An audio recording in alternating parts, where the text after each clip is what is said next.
আমরা অমুকের আদর্শের সৈনিক, আমরা অমুকের আদর্শের সৈনিক বলে যারা চিৎকার মারে, তাদের বোঝা দরকার আপনি যে নেতার পেছনে ঘোরেন, সেই নেতা জীবনেও মদ খায় নাই, এ ব্যাপারে কি আপনি নিশ্চিত?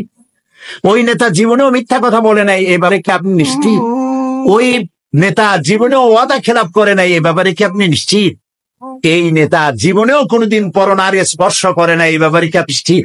এর কোনো ব্যাপারে আপনি গ্যারান্টি দিতে পারেন না, অথচ তার জন্য জীবন দিতে পারেন। কোথায় চলছেন আপনি? এমন এক ব্যক্তিকে আল্লাহ নেতা বানিয়েছেন, নেতা করে দুনিয়া পাঠিয়েছেন, যিনি সর্বকালের সর্বযুগের আয়নার মতো পরিষ্কার চেহারা, যাকে দেখতে কোনো লাইটের দরকার হয় না, দিনেও দেখা যায়, রাতেও দেখা যায়। দ্বীপ্রহরের সূর্য অন্ধ অবলোকন করতে পারে, সে চোখ দিয়ে দেখে না, কিন্তু অনুভব করে দ্বীপ্রহরের একটা সূর্য উঠেছে, যার তাপ এসে তাকে বলে দেয় এখন দুপুরের রোদ, চৈত্র মাসের দুপুরের রোদ। সুতরাং নবী করিম সাল্লাল্লাহু আলাইহি সাল্লামের চরিত্র ছিল আকাশের সূর্যের মতো দীপ্তমান, গোটা বিশ্বের মানুষের কাছে উজ্জ্বল, যার জন্ম থেকে শুরু করে মৃত্যু পর্যন্ত এমন একটা দিক নাই, বিভাগ নাই, যা সাহাবায়ে কেরাম সংরক্ষণ করেন নাই। জীবনের সবকিছু লিপিবদ্ধ হয়েছে। আপনি কোন নেতা পাবেন এমন বলেন, একজন নেতার নাম বলেন যার লেখাপড়া জন্ম, লেখাপড়া মৃত্যু, আর জীবনের রাজনৈতিক কয়েকটা বক্তৃতা, এছাড়া আপনি কি জানেন? আর বইটি বা কি লেখা আছে? নবী করিম সাল্লাল্লাহু আলাইহি সাল্লামের জীবনকে যারা সংরক্ষণ করেছেন, তার জীবনী যারা লিখেছেন, আসমাউর রিজাল, যারা তার জীবনী সংরক্ষণ করেছেন, কথা, কাজ এবং মৌন সম্মতি যারা সংরক্ষণ করেছেন, তাদের সংখ্যা হচ্ছে 1,00,000-এর ওপরে। পৃথিবীর কোন মানুষের জীবনকে এইভাবে হাই পাওয়ারের মাইক্রোস্কোপ যন্ত্র দিয়ে কোন মানুষকে এভাবে দেখা হয় নাই, যা দেখা হয়েছে রাসূলকে। শামাইলে তিরমিজি পড়েন, এটা বাংলা হয়ে গেছে, নামটা কি?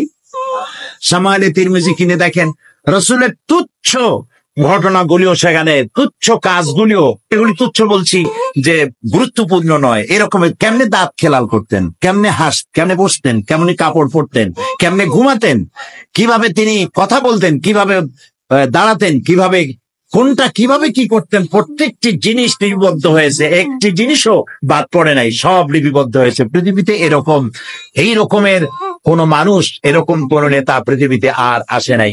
মুহাম্মদ রাসূলুল্লাহ সাল্লাল্লাহু আলাইহি সাল্লাম গোটা পৃথিবীর সর্বশ্রেষ্ঠ মহামানব, তার জীবনকে সংরক্ষণ করা হয়েছে পৃথিবীর মানুষকে এই পথে পরিচালিত করার জন্য। তিনি ছিলেন গোটা বিশ্ববাসীর জন্য রহমত, তাই তিনি তার আচরণে মানুষ মুগ্ধ হয়েছে।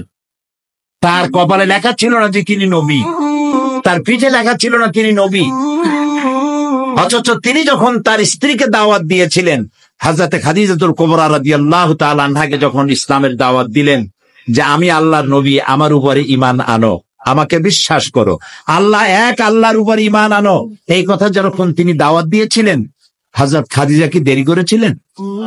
আমি মাঝে মধ্যে বলি, যে সমস্ত হুজুররা মুরিদ বানায় বেড়ান, তাদেরকে জিজ্ঞেস করা দরকার যে আপনারা তো অনেক মুরিদ বানাইছেন, আপনার বউ আপনার মুরিদ হয়েছে কিনা? কারণ স্ত্রী তার স্বামী সম্পর্কে সবটা জানে, এত বড় সাক্ষী আর কেউ নাই। কিরামান কাতিবিন ছাড়া স্ত্রীর মতো এত বড় সাক্ষী আর কেউ নাই। স্বামীর পা থেকে শুরু করে মাথা পর্যন্ত সব জানে তার স্ত্রী। নবী করিম সাল্লাল্লাহু আলাইহি ওয়াসাল্লাম যখন দ্বীনের দাওয়াত দিলেন, হযরতে খাদিজা কুবরা রাদিয়াল্লাহু তাআলা আনহা 1 সেকেন্ড দেরি করেন নাই, সঙ্গে সঙ্গে বলেছেন, আবুল কাসেম, হে কাসেমের পিতা মুহাম্মদ সাল্লাল্লাহু আলাইহি ওয়াসাল্লাম, আমি কালেমা ঘোষণা করছি, লা ইলাহা ইল্লাল্লাহু মুহাম্মাদুর রাসূলুল্লাহ। আপনার সঙ্গে আমার বৈবাহিক জীবন এই 15 বছর হলো, 25 বছরে বিয়ে হয়েছে আপনার বয়স তখন, আর তখন তার বয়স ছিল 40। নবুয়ত পেলেন 40 বছর, মাঝখানে গেল কত বছর? এই 15 বছর পর্যন্ত আপনার সাথে আমার বৈবাহিক সম্পর্ক, স্বামী স্ত্রীর ঘর কন্যা করে 15 বছর যাবৎ আপনার জীবনকে আমি দেখেছি। আপনি কোন সাধারণ মানুষ নন, আপনি অবশ্যই আল্লাহর নবী, এতে কোনো সন্দেহ আমার নাই। তো নবী করিম সাল্লাল্লাহু আলাইহি ওয়াসাল্লাম, আল্লাহ তাআলা বলেছেন, ফাবিমা রাহমাত মিনাল্লাহি লিনতা লাহুম ওয়ালাউ কুনতা ফাদ্দাল গালিজাল কলবি লান ফাদ্দু মিন হাওলিক। হে রাসূল, আল্লাহ আপনার প্রতি করুণা করেছেন এই যে আল্লাহ আপনার দিলটাকে নরম বানিয়ে দিয়েছেন, তাই যারাই আপনার কাছে আসে তারা আপনার সাথে সেটে যায়। যদি আপনি কঠোর মনা হতেন, তাহলে যারা কাছে এসেছিল এরা সব ছিটকে পড়ত। মহব্বত দিয়ে করেছেন। ছোট্ট ছোট্ট বাচ্চা ছেলেপেলেগুলি খেলা ছেড়ে দিয়ে রসুল যাচ্ছেন, খেলা ছেড়ে দিয়ে দৌড়ে রসুলের কাছে চলে যেত। রসুল্লাহ জিজ্ঞেস করতেন তাদেরকে, কেমন আছো, কি অবস্থায় আছো, খেলাধুলা কেমন চলছে, জিজ্ঞেস করতেন। এভাবে একটা ছেলেকে তিনি বেশ ভালোবাসতেন, প্রায়ই তাকে ডাকতেন, দেখতেন। পরপর 3 দিন পর্যন্ত ছেলেটাকে দেখা গেল না। তখন তিনি ছেলেদের জিজ্ঞেস করছেন, ওই ছেলেটা কোথায়? তারা বলল, বোধহয় অসুস্থ হবে, বাড়ি কোর।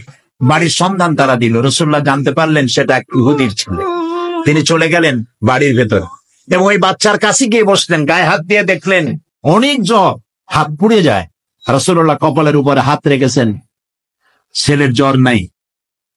বেহুশ ছেলে চোখ খুলে দেখছে রাসূলুল্লাহ বসে আছেন, চোখ বাড়ি করছে। এই বাচ্চা বড় হয়ে যখন যৌবন প্রাপ্ত হয়েছে, বাচ্চা পড়েছে লা ইলাহা ইল্লাল্লাহু মুহাম্মাদুর রাসূলুল্লাহ। ভালোবাসা দিয়ে তিনি জয় করেছেন সবাইকে।